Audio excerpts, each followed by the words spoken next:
अस्सलाम वालेकुम दोस्तों, मेरा नाम हम्माद है एंड मैं founder and CEO of M K engineering. आज की बड़ी इंटरेस्टिंग वीडियो है। जैसे कि हमारी सीरीज़ चल रही है वेल्डिंग के ऊपर, तो आज हम जो है वेल्डिंग की मुख्तलिफ पोजीशंस के ऊपर डिस्कशन करेंगे कि और इसकी टाइप्स कितनी होती हैं और पोजीशंस कैसी होती हैं। तो काफ़ी डिटेल और इंटरेस्टिंग वीडियो है, लिहाजा आपने इसको आखिर तक लाजमी देखना है। साथ ही हमारे चैनल को लाइक, सब्सक्राइब और शेयर कर लें ताकि आइंदा आने वाली इस किस्म की टेक्निकल वीडियोज़ आपको मिलती रहें। तो सबसे पहले हम डिस्कस करते हैं कि जी वेल्डिंग की टाइप्स कितनी होती हैं। दो तरह की टाइप्स होती हैं, एक कहलाती है फिलेट वेल्ड, दूसरी कहलाती है ग्रूव वेल्ड। अब फिलेट वेल्ड में ये होता है कि अगर कोई वर्क पीस और जो है वो 90 डिग्री के ऊपर मौजूद हो तो उसके ऊपर अगर वेल्डिंग की जाए किनारों के ऊपर, इसको कहते हैं फिलेट वेल्ड।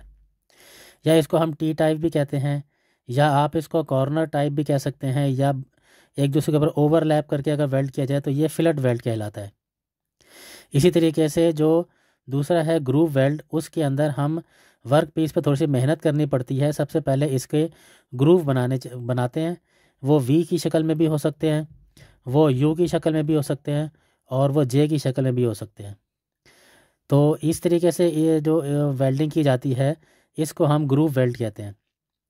तो इसी तरीके से अब हम जो आगे इसकी पोजीशंस को डिस्कशन करेंगे उसके अंदर हम दो चीज़ों का इस्तेमाल करेंगे, एक एफ़ का और एक जी का।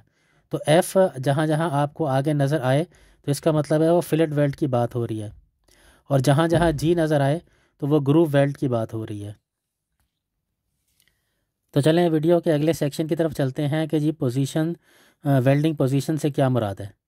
वेल्डिंग पोजीशन में दो तरह की पोजीशन होती हैं, एक कहलाती है जो वर्क पीस है आपका उसकी क्या पोजीशन है, और दूसरा वेल्डर की क्या पोजीशन है।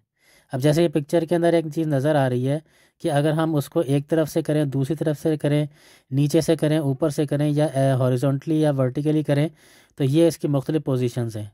यानी कभी वर्क पीस इस एंगल पे होगा और कभी वेल्डर इस पोजीशन के ऊपर होगा, तो इसको हम वेल्डिंग पोजीशंस के नाम से कहते हैं।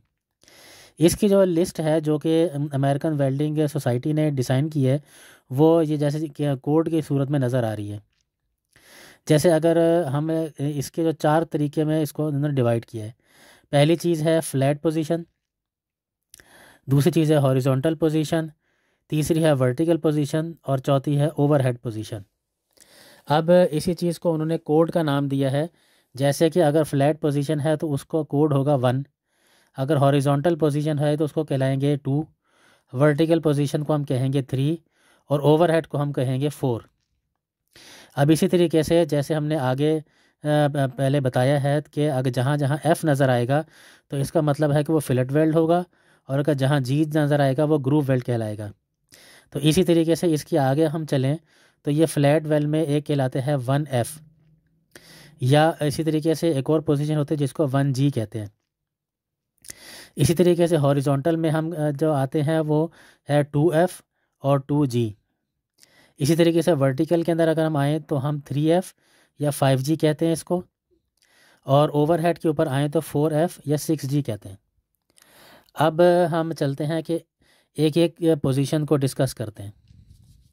जैसे कि ये सामने नज़र आ रहा है कि अगर हमारे पास एक वर्क पीस पड़ा हुआ है और वर्क पीस जो है वो हॉरिजॉन्टल पोजीशन में है, जैसे कि पिक्चर में नज़र आ रहा है, और इसकी जो सेंटर लाइन है वो वर्टिकल है। अगर हम इस तरीके से इसको वेल्ड करेंगे और इसके जो कॉर्नर हैं उसके ऊपर कोई ग्रूव नहीं बनाए गए, तो इस तरह की जो पोजीशन होती है इसको हम कहते हैं 1F। इसी तरीके से अगर फ़र्ज़ कर लें कि जो वर्क पीस है वो हमारा वर्टिकल है, मगर हम जो वेल्डिंग कर रहे हैं वो हॉरिजॉन्टल के ऊपर कर रहे हैं, जैसे कि पिक्चर में नज़र आ रहा है, इस पोजीशन को हम कहते हैं 2F। इसके अंदर जो वेल्डर है, वर्क पीस सामने है और वेल्डर है उसके सामने बैठ के वो वेल्डिंग कर रहे हैं। इसी तरीके से अगली पोजीशन जैसे नज़र आ रही है 3F। 3F के अंदर वर्क पीस तो वर्टिकल ही है, मगर इसका जो वेल्डिंग की पोजीशन है वो भी अप एंड डाउन की तरफ है। इसको हम अपवर्ड वर्टिकल फ्लैट वेल्ड कहेंगे, फ्लैट वेल्ड कहेंगे, और इसी तरीके से डाउनवर्ड भी कह सकते हैं इसको।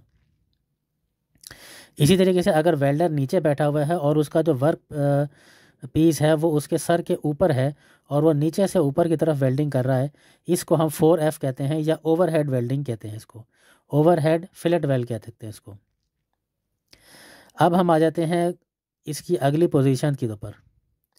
अब जैसे ये पिक्चर के अंदर एक पाइप नज़र आ रहा है, इस पाइप के अंदर जो है एक्सिस ऑफ रोटेशन जो है उसके अंदर में पाइप जो है रोटेट कर रहा है, और इसके ऊपर जो है वो मतलब रोटेटिंग एक्सिस है, और वेल्डर जो है वो स्टेशनरी है, यानी कि वेल्डर अपनी जगह पोजीशन पे बैठा हुआ है, और वो जो पाइप है वो रोटेट कर रहा है, और वो आहिस्ता आहिस्ता रोटेट होता चला जा रहा है, और वो उसके ऊपर वेल्डिंग करता चला जा रहा है। इस तरह की पोजीशन को हम 1G कहते हैं। इसी तरीके से अब हम आ जाते हैं 2G के ऊपर। 2G के अंदर भी सेम वही पोजीशन वही चीज़ होती है कि जो हमारा पाइप है वो वर्टिकल पोजीशन में है और वो रोटेट कर रहा है, जबकि जो वेल्डर है वो भी स्टेशनरी है और अपनी जगह पे बैठा हुआ है। और इस तरह की जो वेल्डिंग होती है इस पोजीशन को हम कहते हैं 2G।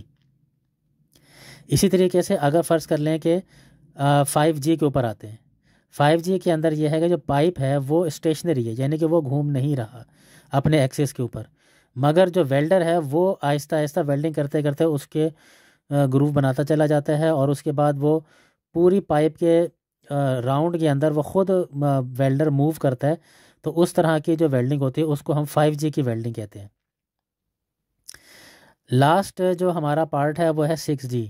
इस 6G के अंदर पाइप जो है वो 45 डिग्री या 30 डिग्री या किसी ना किसी इंक्लाइन डिग्री के ऊपर होता है, और इसके ऊपर भी पाइप स्टेशनरी होता है, जबकि वेल्डर वील्डर ऊपर नीचे से घूम फिर के उसके ऊपर से वेल्डिंग करता है। तो ये इसकी लास्ट पोजीशन कहलाती है। तो उम्मीद है कि आपको हमारी ये वेल्डिंग की पोजीशन की वीडियो से काफ़ी नॉलेज मिला होगा। तो जाते जाते हमारी वीडियो को लाइक, सब्सक्राइब और शेयर कर लें, ताकि आइंदा आने वाली इस किस्म की टेक्निकल वीडियोस आपको मिलती रहें। बहुत शुक्रिया।